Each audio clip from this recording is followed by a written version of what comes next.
Hi, welcome to this episode with me, James Walters. Last time we looked at how to make deodorant. This time we're looking at foraging food for free, the Foraging Code, and learning what food to forage from the experts. This is one of over 40 ideas in our sustainability roadmap with solutions to climate change and part of our series on living sustainably. Well, I don't have any specific facts for you. I just wanted to share my experience of foraging, which is the next step after buying organic food. I've been very lucky to have lived most of my life in or with easy access to the countryside. First, when I was young and living with my parents, and now in my settled down life in Pershore. I've lovely memories of being out in the countryside with my parents and sisters, foraging for blackberries and sloes, long walks up an old disused railway track near where my grandma lived, through the fields and hedgerows around the house that used to be our family home. In my adult life, I took a bit of a detour and lived in the city, but eventually I made my way back to a small town surrounded by countryside.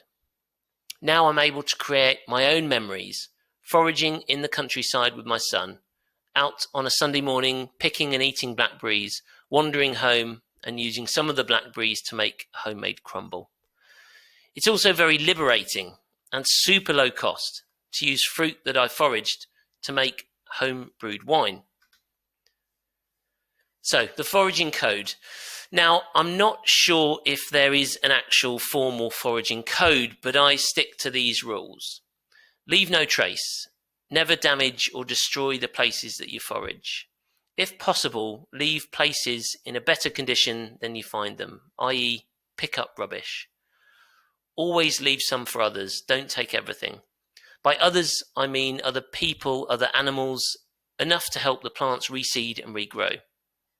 Only take what you can pick, no digging. This one is associated with a law that says you cannot dig unless you have full permission from the landowner. Only take what you can easily reach. Sure, you might want a walking stick to help get to some branches that are just out of reach, but if it's difficult to reach, then leave it to nature.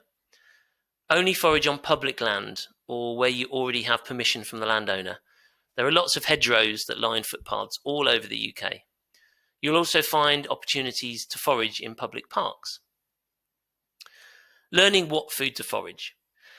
As I got back into spending more time in nature, I needed to relearn how to forage and what foods are safe to eat. Most of us can identify a blackberry. However, I wanted to be able to find as much food as possible. I also wanted to get back into foraging because it's the ultimate way to eat local food that's organic and sustainable. By doing my research and looking to those that have the knowledge and experience, I'm pretty good at identifying and foraging blackberries, cherry plums for the first time last year, crab apples, dandelion, elderberry, elderflower, garlic, hawthorn, hazelnut, again for the first time last year, 2021, mallow, plum, poppy, rose, raspberry, silverweed, sloes, stinging nettle, sweet chestnut and yarrow. My copy of River Cottage Hedgerow Handbook by Wright is fairly tatty because I've read it so many times. Learning to forage from those with experience. There are some amazing people with a lot of experience at foraging. It's important to learn from the right people because there are plenty of wild plants in the UK that are very, very poisonous. Wright's River Cottage Handbook is the book that I've studied the most. I always take this book out with me whenever I forage. The book covers starting out, conservation and the law, edible species, poisonous species, recipes and useful things. This book is handy because it includes pictures and details to help you identify the main wild plants that can be found in the UK. I've included a link in the description for the River Cottage Hedgerow Handbook. Robin published the very detailed book Edible and Medicinal Wild Plants of Britain and Ireland and runs the Eat Weeds website. In that book, you'll find details of 48 wild foods. No pictures, but there is a link to a free photo identification guide. On the website, there's a lot of information about wild foods, and you can sign up to a free email newsletter. I've included a link in the description to the edible and medicinal wild plants of Britain and Ireland. You can also use ecosia.org to search for foraging classes near me to learn from people that have experience of the wild foods that grow in your area. Foraging food for free is one of over 40 ideas from our sustainability roadmap. The Nafford Junction Sustainability Roadmap is about what each of us can do in our day-to-day lives. It's about creating a new lifestyle where it's natural to do everything we can to reduce our consumption and waste and live in a way that considers others. This sustainability roadmap won't fix everything. We need governments and businesses to do that. However, changing government policies and business practices can be influenced by our actions. This roadmap is about doing things where we have the power, things that can encourage and eventually force governments and businesses to change. We can do something now and be a part of hitting the next milestone in the climate crisis, which is to halve global emissions by 2030. Here's what you can do. Do your research, then get out and start foraging food for free. Remember to follow the Foraging Code. Try the Sustainability Roadmap with 40 plus solutions to climate change at naffordjunction.co.uk/roadmap. Use the company directory to help you grow, eat and live sustainably at naffordjunction.co.uk/directory. Be inspired. Know that we can reverse climate change if we do something about it. Talk to your friends and colleagues. Share this with others. Links to everything I mentioned, as well as sources used to create this piece, can be found in the description or in the article titled Forage Food for Free at naffordjunction.co.uk/blog.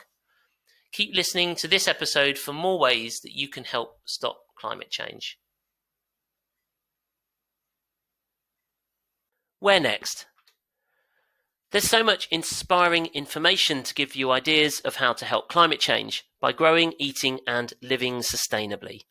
You can go to naffordjunction.co.uk, read our articles, subscribe to our podcast, sign up to our free email newsletter, join the #VoteWithOurMoney campaign, work through the sustainability roadmap, find companies to help you grow, eat and live sustainably.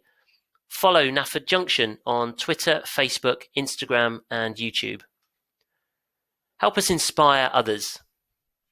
If you're passionate about helping climate change, please consider supporting Nafford Junction. You can become a patron to give regular contributions. Buy me a coffee to make a one-off contribution. Create for us and publish thought-provoking content. Become an inspiring leader and advertise with us. Go to naffordjunction.co.uk/support. This was produced by me, James Walters, as a personal project to help stop climate change by inspiring others to grow, eat and live sustainably. Any advice given is the opinion of those involved and does not constitute medical, financial or legal advice. We may include links we think you will find useful. If you buy through those links, we may earn a small commission. It's one way to support our work and to inspire as many people as possible. Thanks for listening. Come back soon. Bye-bye.